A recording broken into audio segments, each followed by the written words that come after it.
Today, overall, what are your thoughts on playing in this sort of high stress, high pressure game? I think it's just kind of really do or die time here for CMU. As this is one of the two matches they need to win to get playoffs, so that's definitely a bit of weight on their shoulders, kind of going in already because they all know that.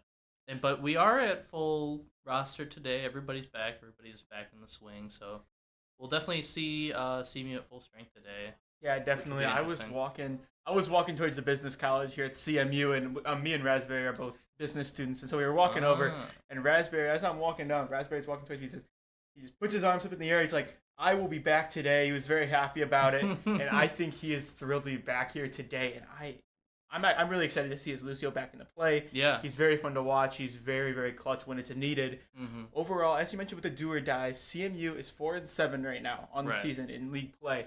If they can win the two games left this week, that is Ohio today, obviously, and then Toledo here on Thursday, Right. it will push them to 6-7 on the season and a great chance. Oh, I think a guaranteed chance Yeah. to go to playoffs, which has been the goal for this team this year. Yeah. Great amounts of improvement seen, and I am excited to see how they perform today. Mm-hmm. I definitely agree.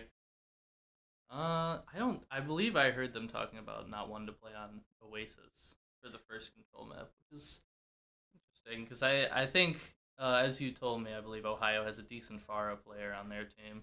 Yeah, definitely. They play through that far. They play through the Sojourn. Mm-hmm. They play a sort of interesting strategy. It's almost like a formation for just like a football team or a soccer team. Yeah. Where they run with three people in the front, usually the tank, obviously, one of the healers, usually a brig. They do have a one. So we look at every team before we come and broadcast for you guys. Yeah. They have a brig who plays exclusively brig, and he plays just directly next to that tank.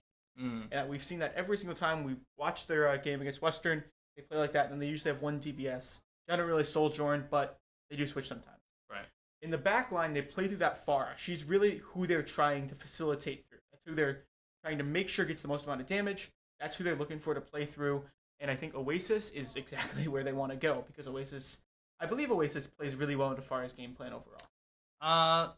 I might say the opposite, as Oasis does have a very large kind of aerial skybox for Pharah to move around in, and especially that one, I believe it's Gardens, where it has like a little window and really high up facing into the point that really only Pharah or specific kind of high jump characters can get in there. And the other points all have a decent amount of high ground as well, especially city center with the big kind of structure in the middle and the big kind of balcony off to the side is good for Pharah to kind of and there's walls up there for Pharah to kind of hide behind. So it's a bit of an issue, especially because we saw, I believe it was last Thursday or last Tuesday, we saw Pharah kind of just tear through us a little bit. Yeah, definitely. I know they sort of looked at that film. I know they watched it themselves. And they sort of analyzed what was the issue. And I think they found it. They're going to try to play some Soldier 76 today. I think. Not something we've seen them play, I think, all season. They're more favorable to Sojourn, which traditionally is considered to be better in the meta right now than Soldier 76 is. Mm-hmm. But I think Soldier 76 is the closest thing you can get to a full counter to Pharah. Yeah. Just because he's the Call of Duty character. Yeah. Just runs fast. He has a very effective DPS, especially if you can't move as well, Mm-hmm. which Pharah doesn't have. She can fly, obviously, but her aerial mobility is sort of limited. Yeah. Overall, I think we're going to see the Soldier 76 today, and I think we're going to see we're going to see how that matchup really turns out. I think it may end up, whoever can win that matchup between Soldier 76 and Pharah, is going to end up who wins this game. Yeah, I suppose it depends on which one of us want to play Soldier, really. Because I know Zack has really good tracking with his Tracer gameplay. That's really imperative to the Tracer kind of mindset. You need to have really good tracking. You can even one-clip people should your tracking be good enough, which is just so great. Yeah, definitely. In the way I was taking a look. We were talking after the stream. Me and Zack were. He trains on Aim Lab, which is interesting sort of thing. And they actually have an anti-Pharah drill on Aim Lab, where your whole thing is you just tracking this Pharah-like object, Pharah-like target, and your whole job is to kill it. And I personally think that he probably has used that more than a few times because it follows the same sort of shoot the aerial target. Yeah. And so I think he may be well equipped to sort of do that and be able to limit the Pharah pretty well. It's always good. We always want to have a little bit of a little practice under our belt shooting duck hunting, I suppose, in the air. I guess that's more Ash, but whatever. Whatever. You know what? All the main hit scan characters, they all can. I bet they're pros at duck hunting. In the arcade, you do not want to go against Soldier 76 with a little. Yeah, I imagine McCree would be pretty good. Actually, that's true. They were talking about McCree actually, but as a possible pick in that DPS role. I know it was brought up a few times. I think it was brought up by Vaneue or Skittles. I think they're both interested in playing him. Yeah, I've seen Skittles pull it out a few times when they're sort of like just looking to see what works. Yeah. And so I wouldn't be shocked if I saw a McCree here today. I think the interesting thing about McCree is, should you be in the unlikely position to hit a Pharah with your flashbang, they are pretty much helpless. It's true. That disable is so effective. Obviously, that's what the flashbang does. Disable, I think, it stops you from moving, right? Yeah. Well, it slows you down and takes away the ability to use movement abilities for like about a second. So it's kind of like a mini hack. So you're gonna be, if you're a Pharah, you're gonna be falling from the sky if you hit with a flashbang, which is unfortunate if you're the Pharah, but great if you're the McCree because it sets you up for probably a double headshot. I would imagine with the quality that Sergeant Skittles and Vaneue both are, I would imagine they would set him up for a double headshot. And that makes Deadeye an even better kind of zoning ult because Pharah must respect McCree's kind of wherever he's looking. She has to respect that because she's still a squishy target. Yeah, and mentioning Deadeye, that ult economy has been so important all year. Yeah, we've seen it get better and better. It's one of the most things they've improved on the most. Raspberry's been essential to using that. Unfortunately, he's been missing the last couple of days, last couple of games. In terms of bringing a Lucio back in and using that, bringing up that ult economy once again, what do you think the most important thing is to a Lucio entering this game? I think especially for me, when I play Lucio, I think just ult timing. Sound Barrier is very effective at shutting down a good amount of ultimates. And if you can time it just perfectly, you can keep that team alive in the most dire situation possible. It's a lot like a Transcendence, but it does still. I mean, I feel like it's. I don't know if it's better than Transcendence, but it's definitely good against burst damage, like a tire, like a junk tire or something. Yeah, definitely. Whereas Transcendence, you will still die because that's more just healing over time than it is like one-shot protection. It's definitely true. That the burst, that's what I don't think we've ever truly mentioned what Lucio ult actually does. We've referenced it in passing before. It gives a huge amount of just immediate burst health. Yeah. So it over healths you. I don't know actually how much exactly it is, but it's a ton. It's enough so you can survive most ults in the game straight up. I believe it goes up to. I think it depends on your character's health. I think it goes up to 1,000 per tank, and probably around 500 for squishy heroes. But of course, it decays rapidly. So I mean, you're not gonna be walking around with 1,000 health for a while. Well, it's the ultimate like ult denial because most ults have a very noticeable audio cue, which as soon as you hear a Genji Nanoblade come out, as soon as you hear a Reinhardt Shatter, anything like that, you can immediately hit it, and it lasts long enough that it can outlast those Genji Nanoblades. The Shatter, when you are tripped and fall, it can immediately outlast. It's the ultimate sustain ult to just deny other ults. Yeah, hopefully. And that's why Lucio is so high in the... Yeah, provided you aren't in that Shatter. Because if you are, lights out. That's true. Not much you can do against Shatter, which is fair. Reinhardt's kit. I mean, I understand why it's so strong. It's like Jeff the Shark, Marvel Rivals, where it's just... His ult's really strong because the rest of the character's design isn't quite that strong. But, you know... Provided you have a shield or, like, some kind of protective force, a bubble or Winston bubble or anything, really. I mean, you're kind of chilling with that. But, and that is the biggest just pain in a Reinhardt's souls, just seeing a Shatter get instantly blocked Until they bought by an opposing Reinhardt as well. That could take the wins out of your sail. If it you just hold the shield and nothing hits like the ult never even happened, it just completely, it's the worst feeling. One of the worst feelings of Overwatch in general. Yeah. Because I feel like, I don't know, building Reinhardt ult is such like a difficult task, especially if you're not hitting fire strikes like that. That's true, because tanks build ult by receiving damage and dealing damage, and getting kills obviously also helps. You get kills usually have a lot of ults, but Reinhardt's whole thing is denying damage with his shield, and you don't get charged from bullets shot into your shield. So it's very hard to charge that kind of ult. Not like, like Ramatra, you're going to charge ult a lot faster because you're taking that armor damage. Yeah, and so you're you charge ult punching faster. back. And also your circle is just kind of like a straight up AoE damage. And we will get into the do or die first game of the series, where we will have Arctic Peninsula being the first map picked. What do you think of that? Okay. This is definitely an interesting one. I mean, we've seen this before. I don't really know which one we haven't. I feel like Ilios. Ilios is the only one I think we haven't seen. Still very sad about that, because that one's just, I think that's one of my favorites. Just look and feel. I really like the look of Ilios. It's a very nice sunny place. Yeah, definitely. We are seeing the same sort of strategy. We did see Ice Caves last week against they were playing last week, but overall, I think we're going to see, we do see the McCree come out and a Soldier 76, two DPSs we haven't seen as much. I think they're building fully against this Pharah, but I think it would be a fool's errand to run Pharah in Ice Caves just because there's not really a place for her to fly. Yeah. She's not just a sitting duck. But overall, we do also see a D.Va. Maybe a D.Va pick come out. Also not a tank we've really seen. We saw it Ditto pick last week. Yeah. But overall, D.Va's one of the easiest tanks in the game to play just because she has that defense matrix. Yeah. But Central Michigan in this first little engagement, they've got to just try to scout. They have a preliminary scouting report. They've got to learn a little bit more what they're doing. This is the first engage here that D.Va frontlining as usual. Soldier 76 does have a little bit higher DPS than most others, as Topaz is going to take out Freed. Raspberry already taken down. Freed out D-Mech, and everybody. Topaz with a triple kill there as Dr. Pitt takes out Freed, and Akasora taking out and getting that team kill. CMU was really compact there. I think they just got ran a little forward. That the beam from Kiriko was very effective there to try to get a little bit of immortality for just a short distance. You do see the Zarya switch.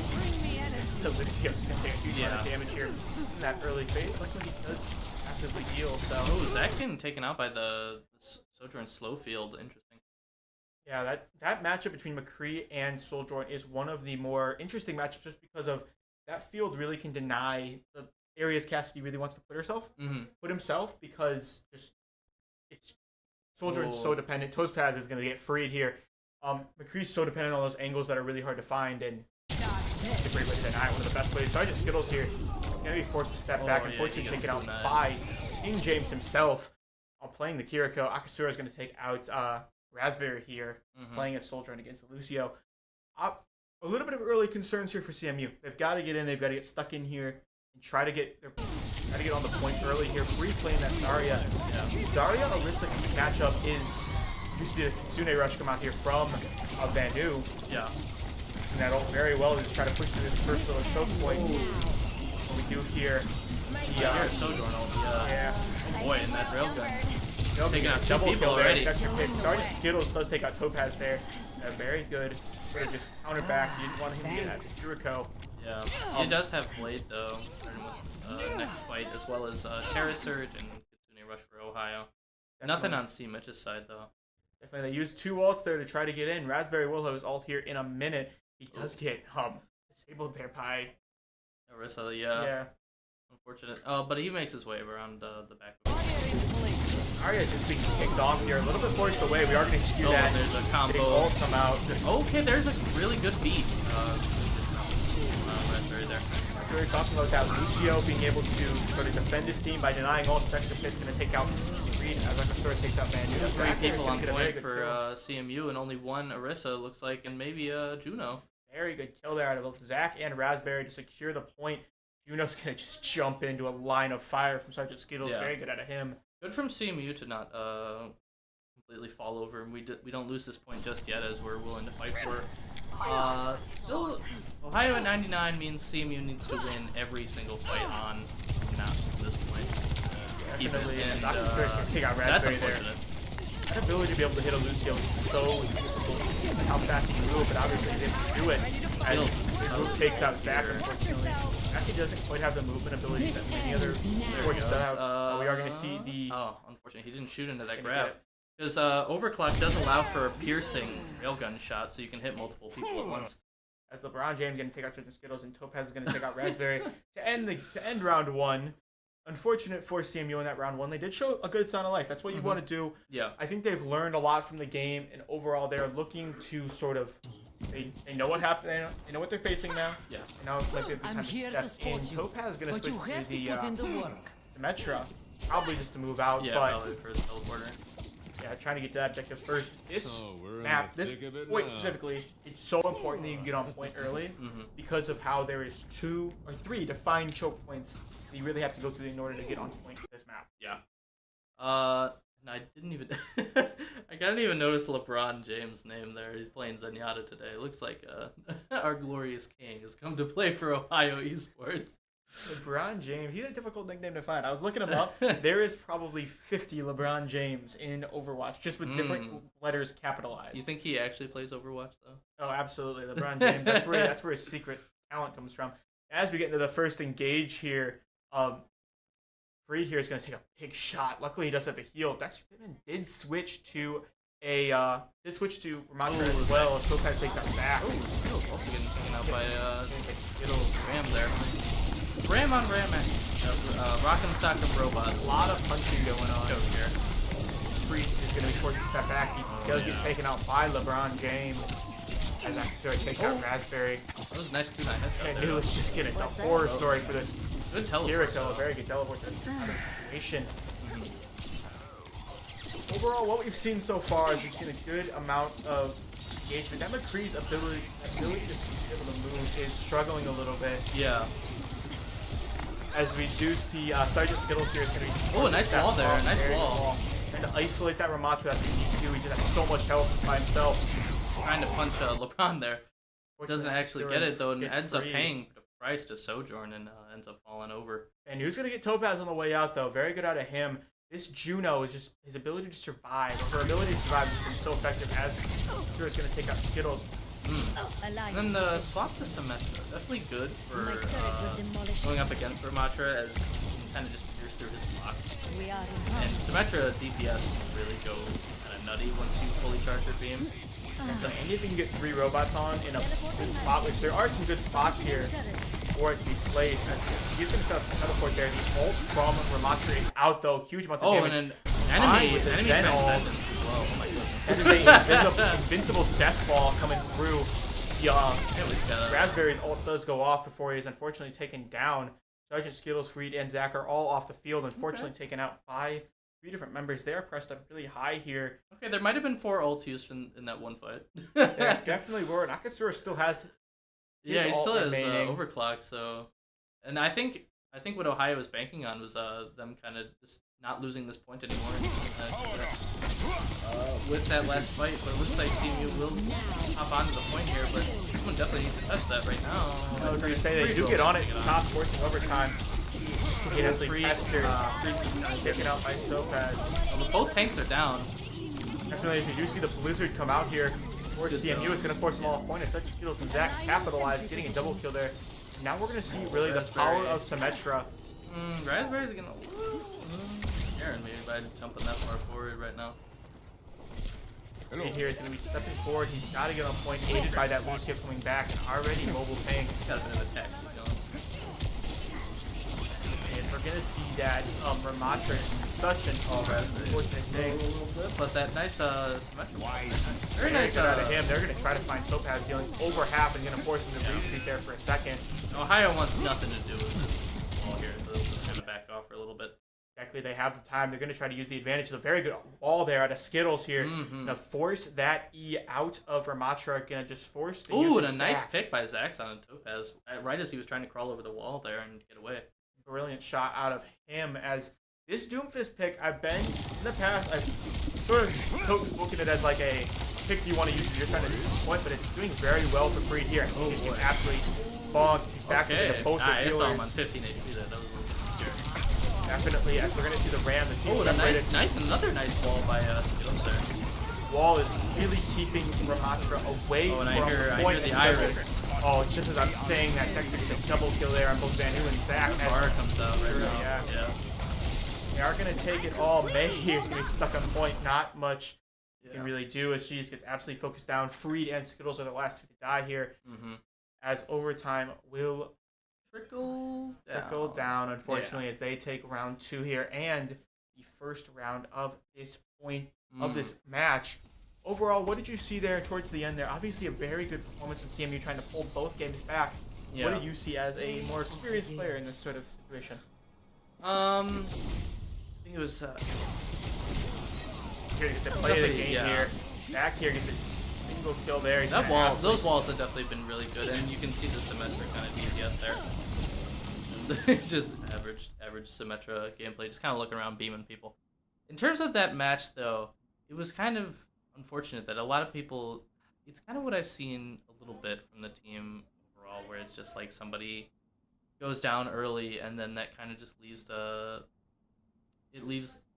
rest of the team a little vulnerable, and then they can't really recover from that. As a 4v5, it's very difficult to kind of take that fight back. So I think playing a bit safer for CMU might be a bit better. I think. Yeah. So I usually I'm opposed to the Doomfist pick because Doomfist is, as we sort of talked about all season, Doomfist is sort of like another DPS on the field. Yeah. How he works. The Doomfist really worked well in that sort of end game round because of how mobile he was. Yeah. Freed could be a little bit more offensive, and then you could use that mobility to get back and really use the healing. And I think if they can sort of piggyback on top of that with maybe a Zarya, who can not quite as mobile but a little more tanky. Yeah. They can sort of piggyback on that and play safer, as you mentioned. I think they'll be able to really secure it as we get into hybrid here. Yeah. In terms of playing hybrid, pivoting over to that now, what do you think CMU is going to have to do? Obviously, it's a less mobility-focused game mode. What do you think we're going to have to see out of them to really pull back the momentum here? I think I want to say probably more dive. I think we know Freed likes to play Hazard a lot, so maybe if a Hazard comes out, or even a Winston or something like that, might do him a little bit of good. Just somebody who can really disrupt kind of their backline, because they were playing Zenyatta. Yeah, I was going to say, Zenyatta is one of the least mobile supports in the entire game. I think. He doesn't really have he moves faster to his ult, but there's not really much he can do if you just get on top of him. Yeah. And that's why I was really surprised to see there wasn't really a mobile support there. Yeah. A mobile DPS there out of CMU, like we've usually seen out of either Vaneue or Skittles, where one of them plays like Genji, a Reaper, something like that. Yeah. Where it's just a lot of ways to get to the back line as one of those characters. Right. And that's usually typical of today's meta, where we see one, usually more DPS focused, either Soldier 76, Souljoin's the most popular pick right now, and then a more mobile DPS. That's Genji, who I think is the most popular in their pick right now. Yeah. A Tracer, or something like that. And I was interested to see how it was going to go. Obviously, there was some upside to it, but I think they struggled to really get into that back line like a more mobile DPS would do. I definitely agree, and I think maybe a more dive kind of oriented comp here might do him a little good. We know that I guess Ohio likes to play a bit of rig, so maybe a dive might not work amazingly, though. That's an issue. One thing about the Brig is they have a little bit of a swap here in terms of roster. Originally on the scouting report, I saw a guy named Muck. Unfortunately, he's not here today. I see him in the spectator. Yeah, he might be on. He might be on just sit back for a little bit. We do have Big Whoop instead, who is playing a different sort of brand of support, who's more mobile and more like that. Yeah. Overall, when you're looking at sort of players in the matchups, it's going to be interesting to see sort of if CMU adjusts at all to go back to more of a traditional sort of dive comp compared to what they have been playing in the past. Yeah. And if we're looking at Blizzard World, which is maybe what we're going to, which is kind of based on the lobby, is definitely good for dive on that first point. Yeah, I would say in terms of picking a map, Blizzard World is sort of the traditional dive. They have had a lot of success, especially in the later part of the season. They've had a lot of good performances on Blizzard World, especially in the defending aspect. Obviously, they held I don't remember who quite it was. They held one of the other teams to not even touching the objective a couple of weeks ago. Yeah. And they know to sort of hold them in sort of like the theme park sort of area. They've held a few teams there, which is a very hard thing to do if you've ever played Blizzard World. Yeah. Overall, in terms of whether or not you want to defend first or second, what's the more ideal thing for it if you're a CMU? No. I mean, I feel like defending first is kind of nice, but like everybody wants to attack. I mean, you know, it depends on what you think you're better at, really. If you think you're more kind of secure bunker kind of oriented, you want to play more defensive, or if you want to just kind of get in, see how well you perform on attack. I feel like attacking second is probably best, as you can kind of gauge how well you need to do on attack beforehand. So. Yeah, I was gonna say setting that sort of objective where you know what you need, you know what point it is to sort of, this is what we need to do. I think that's so helpful. That's why I personally agree. I personally think you should attack second. Yeah, it provides an advantage by setting that sort of you have sort of a schedule set out in front of you that you just have to meet instead of it just being arbitrary. This is my idea. This is how far I want to go. There's not really a assurance that I have to go that far. Where if you have a specific deadline, it makes life so much easier. Yeah. As we get into Blizzard World here, in terms of looking at choke points on Blizzard World, obviously you have that very first statue. Yeah. Is there any other choke points that you really want to stress or focus on in this game? Because it's a 2-0 loss is really hard to come back from. So CMU, you got to really be focused on. This is a do or die sort of situation for them right now. Yeah. In terms of focusing on Blizzard World, where is the keys to it? I think at that first point, and then right here, this kind of streets area where like kind of just starts is definitely a bit more difficult to get through. I feel like that's probably the hardest part of the streets phase. The rest of it's kind of a wash, aside from maybe like right around the objective, as defense spawn is right there. But other than that, yeah, that main first objective point is this point right here. This is the real kicker, is just getting through these very narrow kind of gates. Yeah, we do see the Brig come out, as we mentioned. We see two Brigs come out, actually. Vaneue and Big Whoop are going to both be playing Brig. He's very strong on this map. Not terribly shocking overall. Everybody's playing Winston.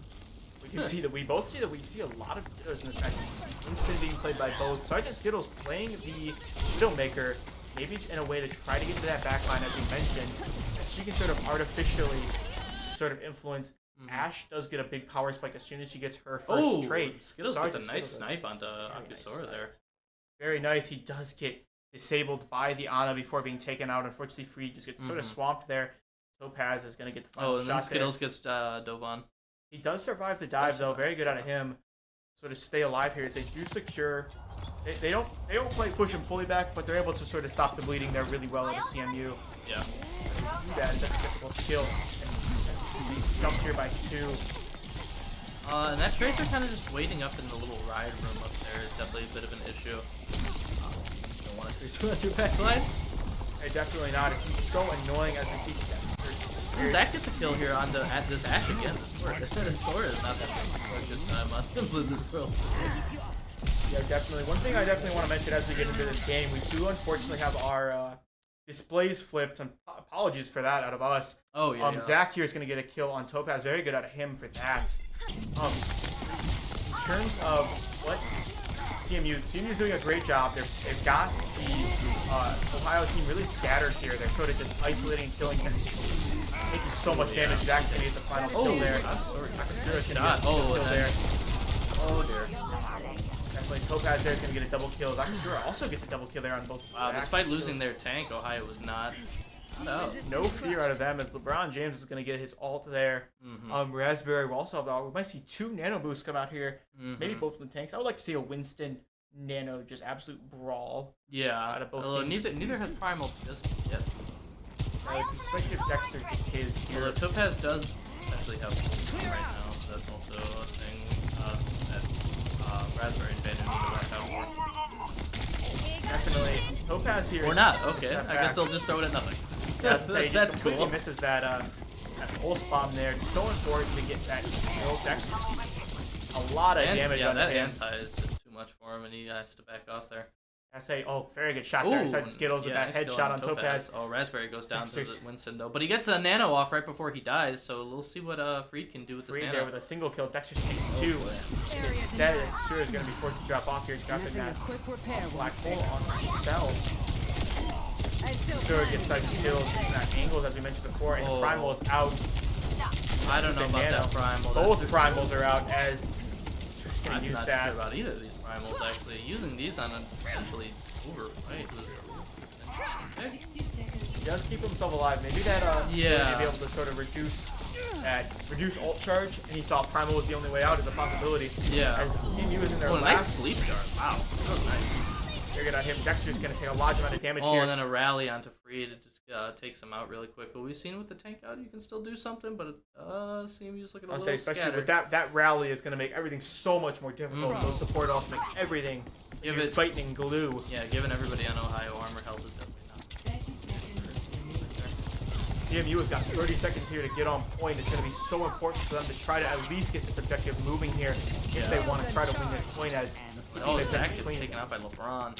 LeBron James is going to get a kill here on Zack. Very unfortunate for them. Oh, I saw Raspberry running across there anti-ed and he just got taken out. Yeah, unfortunately Vaneue there is going to get a kill on Dexter there.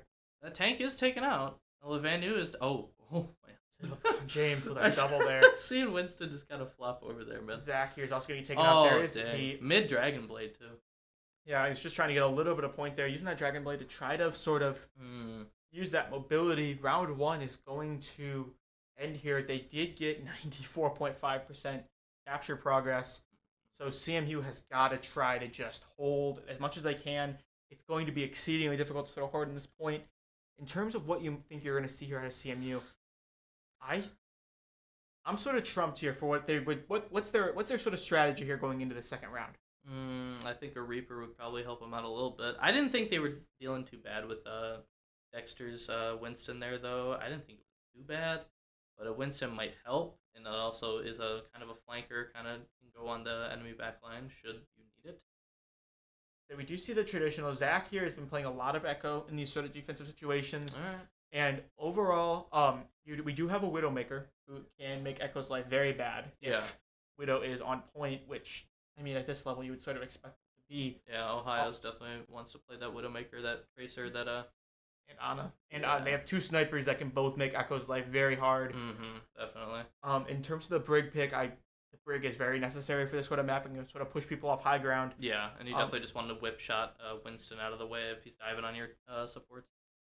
Definitely LeBron James going to be back on that Ana. The same sort of team strat out of Ohio that we saw early in this game.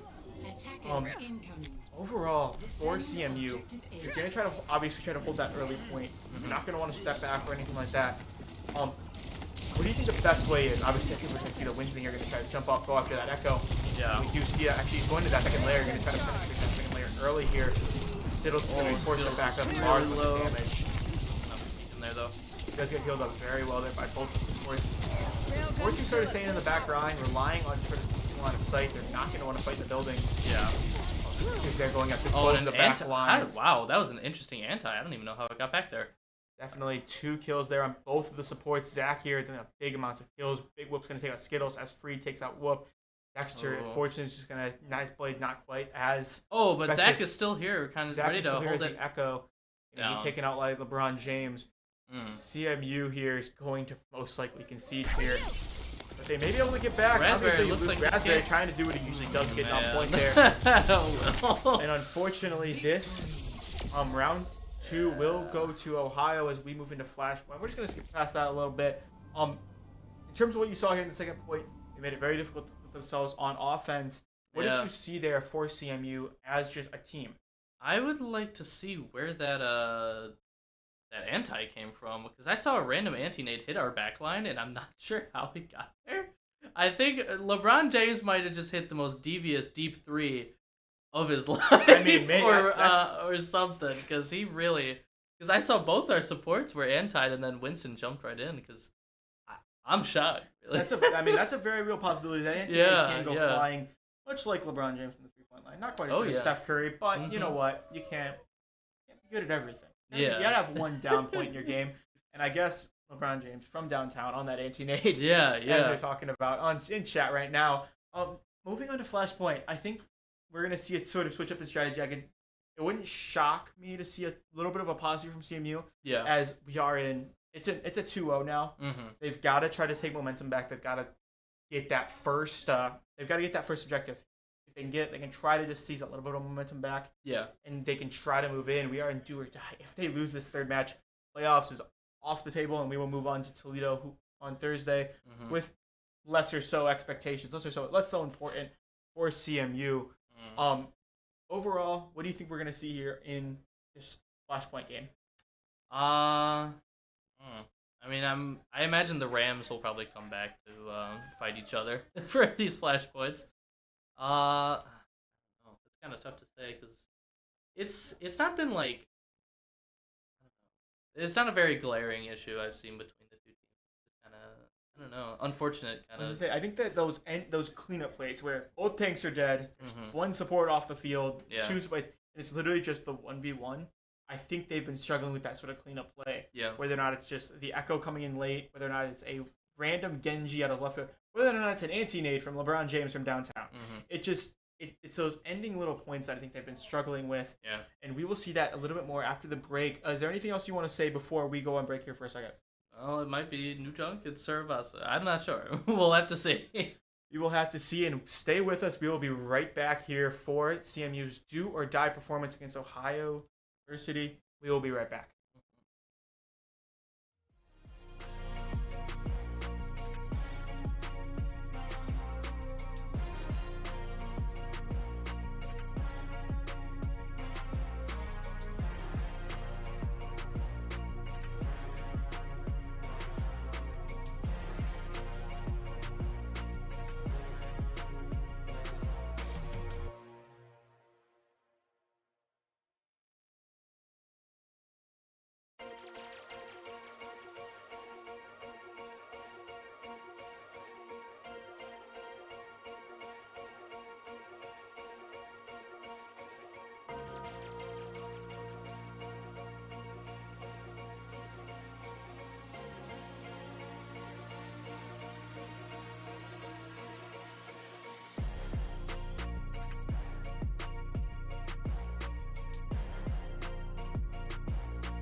CMU's entire season thus far, where they are down 2-0 to the Ohio Bobcats, and they have to pull it back and get that reverse sweep to secure themselves a playoff berth.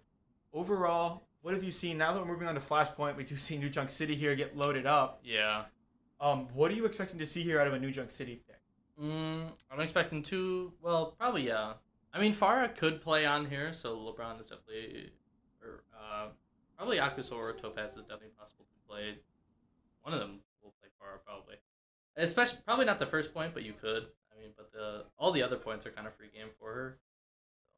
So that could definitely be a possibility, so that might be an issue. That might be where we want to bring out that Soldier. Soldier's decent on this point as well, or on this map, I guess, as well, because it's big, and he's able to run around pretty fast. He's able to move around it pretty quickly. He's able to take different angles. Now, here's an interesting analogy I was thinking of over the break, whether about Soldier. I think Soldier's a lot like rice. where he just like adapts the feel of whatever team's around him, and he can play on really any map. Yeah.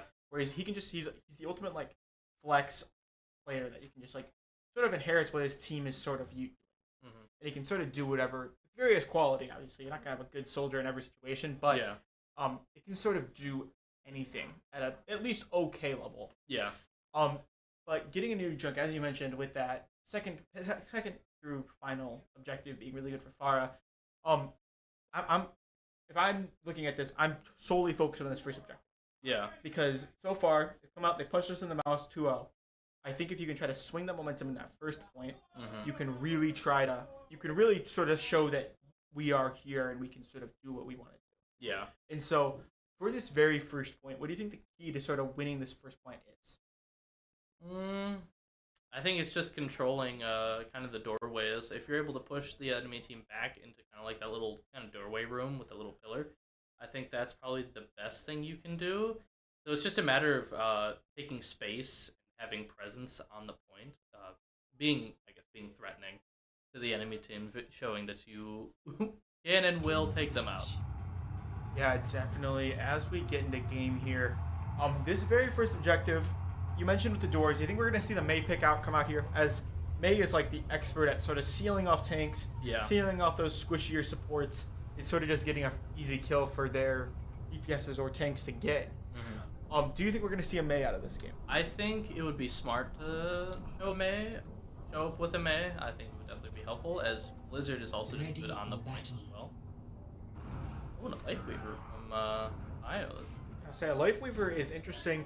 If you want to explain his abilities, I'm less familiar with him. I know roughly what he can do, but basically his abilities are the pedal platform, which is kind of just like a mobile high ground. It's like really just an elevator, just like an elevator you can place wherever you want.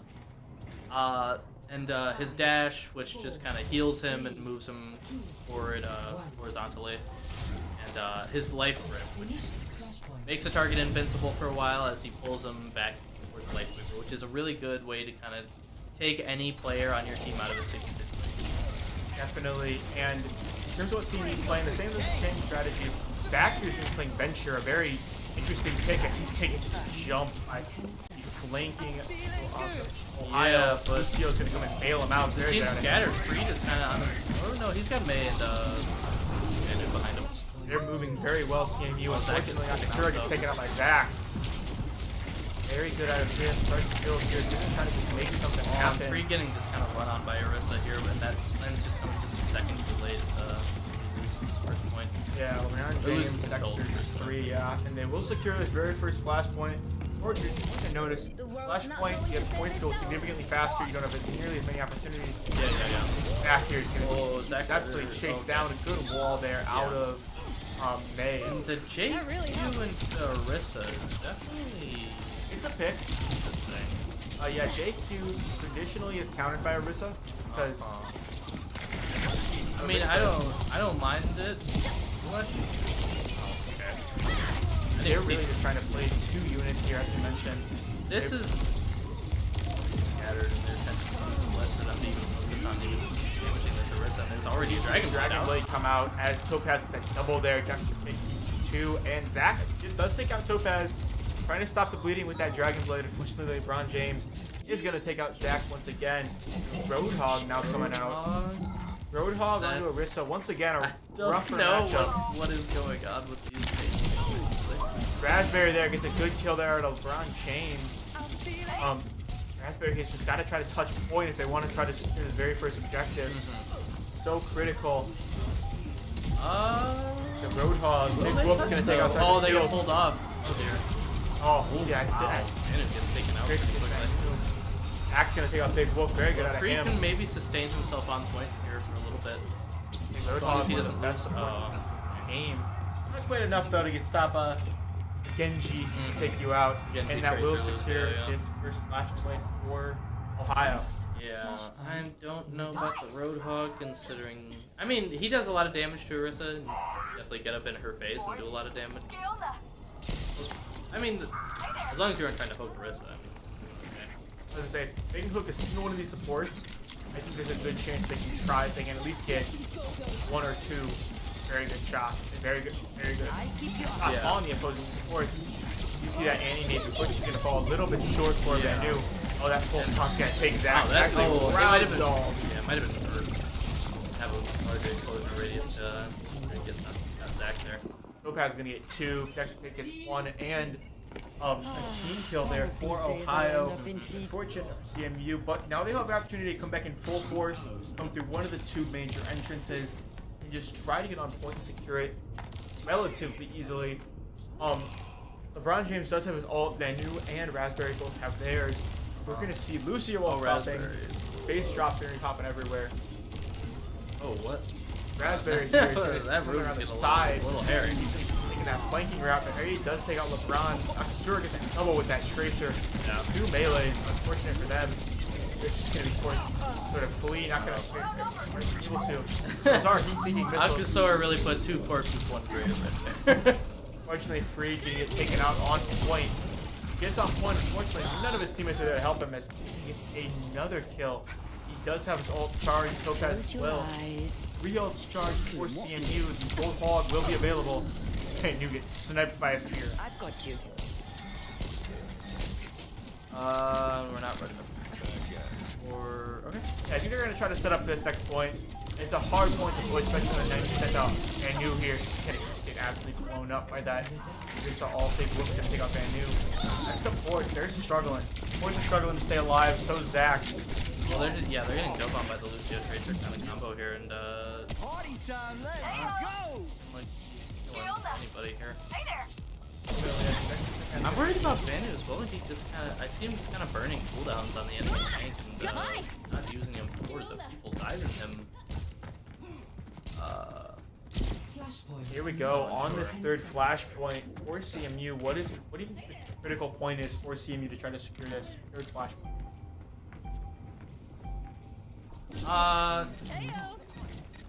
We're gonna see a little. We're gonna see a traditional thing in the gaming community. Well, not really traditional, but a thing we see in the gaming community. 1v1 for point. 1v1 per point That's a, between Lucio and Orisa. Wait, no, I not think Lucio. it's Oh no, it's between a the Lucio. Lucios, yeah. Lucio and Lucio here. Yeah. Raspberry here gonna show. Here we go. As we see Lucio duel here. Ooh. Absolute movement speed and health gonna pop.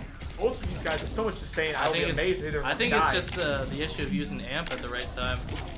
Oh, LeBron James just gonna get him a little bit. Vaneue's gonna avenge his fallen brother, taking out LeBron James. Yeah. As here we are back into a full fight. You see that Dragon Blade come out. He's gonna duck the low side. Skittles on 15 He has health. 50 health. He's got to Skittles wander gonna around take with out that 10 health. health. There's that Dragon Blade come out from Topaz, gonna get a double with it. Oh, and the deflect for Zack. He can't manage to take Genji there. Definitely, and we're gonna see a back. 2 versus 1 on objective. Now Lucio's still alive. Big whoop. Gonna take out a double there. And here we go. Big whoop the Juno.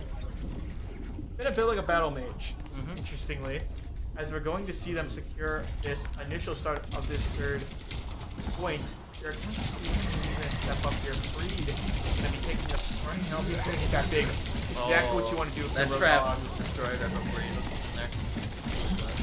Back there, gonna get a kill on that NG. Really picking up where Freed left off. Here's that big ult. And Trickle's flying.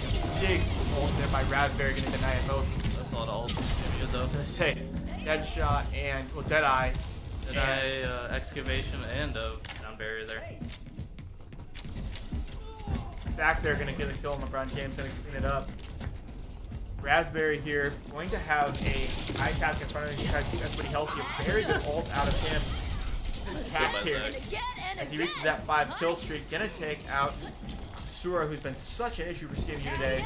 Good eliminating him from the fight before it even really starts. Yeah. They're gonna let him in here, trying to get 1 or 2 to that first point. Oh wow, and there's a, I believe a sound barrier comes out from LeBron there. Akasura's gonna get a kill there on Vaneue. Yeah. They're gonna step through that. Venture's just gonna slowly approach. Topaz gonna get Skittles. Yeah, Freed there gonna you get go. Topaz there. Actually, Freed and Single got detected. Hit. Zack is Now it's just Zack. just He's only in the survived ground. by everyone underground, but he will die as soon as he comes out. lived for pretty long, actually. Got a little After bit of Logan, shield health eventually there. a kill on him. Now it comes down to taking this point back and not not losing the entire match. Sure, this is going to be the biggest engagement of the entire season for CMU. They've got to get on point here if they do not want to lose straight up to Ohio, and their playoff dreams are on the line. Very good pick there by Freed, not quite going to get the kill. Oh, the pulse bomb going to take out Vaneue. It is going to get picked up one by one. That Dragon Blade is out. As we do see the and they don't touch. And unfortunately, Ohio.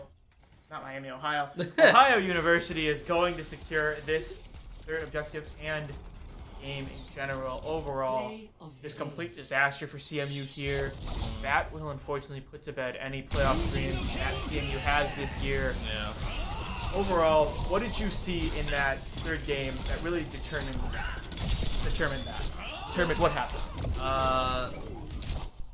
I think it was unfortunately just a lot of discoordination. There was just the backline being jumped by Lucio and Tracer, and Vaneue kind of burned his cooldowns before he was even jumped, so he couldn't fight back there. It was just unfortunate. He wasn't able to fight back at all in any capacity.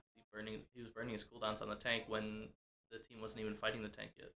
Yeah, it was a lot of discoordination. Not something we've seen as much from CMU in this later part of the season. Maybe to deal a little bit with just like the stress of this is do or die, and they sort of were focused on that going into this. We saw a lot more team coordination early before the game, but I don't think it necessarily carried into the game nearly as well as we have generally seen it go. Yeah. Overall, we're going to hear the thoughts of the players. We're going to get the team captain Freed in here in just a minute, and he will have a good interview for us. Is there anything you want to say? We'll be back on Thursday to see Toledo in really a slush match. Toledo is 0-9 as of right now in the year, so we're going to hope to see CMU secure really a victory lap on the year for them. But in just a second, we're going to talk to Freed. Is there anything you want to say before we go talk to Freed? Not really. All right. Well, we will be back in just a minute. Stay with us for the post-game interview with Freed. We will be right back.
And welcome back. We have Raspberry here on his first ever interview with the program. We are excited to have you here. Tell us, when you were looking down that Lucio site, man. that Lucio 1v1 on point number 3 of Flashpoint, what was going through your head? I mean, I was ready to 1v1. I think I used amp a little bit too early. To be honest, the lights were a little too bright. I wasn't expecting it.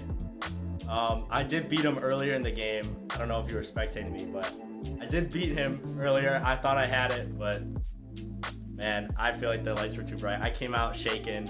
Literally, I'm still a little bit, but it was fun. It was definitely fun. Yeah, definitely. Playing as Lucio, we've seen your Lucio all season. You're one of the few players, and I don't think you've switched all year.